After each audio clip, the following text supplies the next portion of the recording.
10 பேர் கொண்ட ஒரு குடும்பத்துக்கு ஒரு ஆட்டுக்குட்டி அடிச்சாலும் 30 லட்சம் பேருக்கு 3 லட்சம் ஆட்டுக்குட்டி அடிக்கப்பட்டிருக்கு. அன்னைக்கு இஸ்ரவேல் ஜனங்க எகிப்துல தேவன் மோசேயை கொண்டு 10 வாதைகளை நடப்பிக்கிறாரு.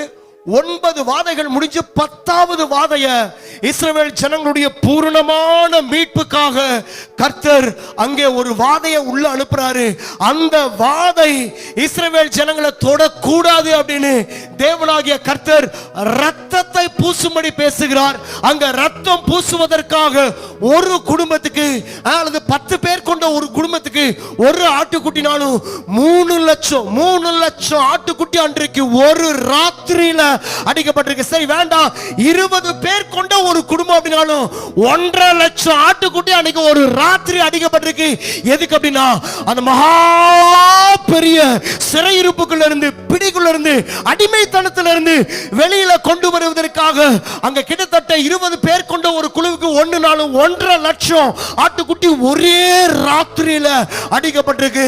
அந்த ரத்தத்தின் நிமித்தம் இவர்கள் பாதுகாக்கப்பட்டார்கள்.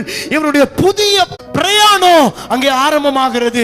கர்த்தர் நல்லவராய் இருக்கிறார். இயேசு கிறிஸ்துவின் ஒரு சொட்டு ரத்தத்துக்கு ஈக்குவல் ஆனது அல்லவே அல்ல, அதற்கு ஈக்குவலா இருக்கவும் முடியாது. ஏன்னா இயேசு கிறிஸ்துவின் ரத்தம் இவைகள் எல்லாவற்றை பார்க்கலும் விலையேற பெற்றதாய் இருக்கிறது.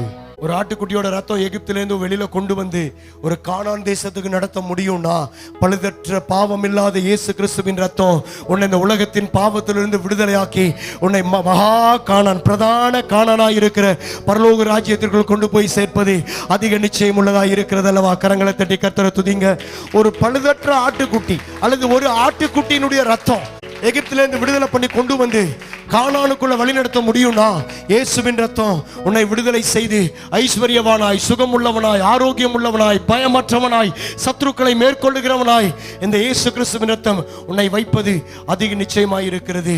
சோ இயேசுவின் ரத்தத்தை டெய்லியும் அறிக்கை பண்ணுங்க. இயேசுவின் ரத்தத்தை இருதயத்துல விசுவாசிங்க. ஆண்டவரே, நீர் எனக்காக சிந்தின ரத்தத்திற்காக நன்றி, நீர் எனக்காக கொடுத்த ரத்தத்திற்காக ஸ்தோத்திரம். அந்த ரத்தத்தை நான் விசுவாசிக்கிறேன். அந்த ரத்தத்தை என் பிள்ளைங்க மேல தெளிக்கிறேன். அந்த ரத்தத்தை என் பிள்ளைங்க மேல பூசுறேன், என் பிசினஸ் மேல பூசுறேன், என் வீட்டில் நான் அதை தெளிக்கிறேன்னு விசுவாசத்துல அறிக்கை பண்ணுங்க.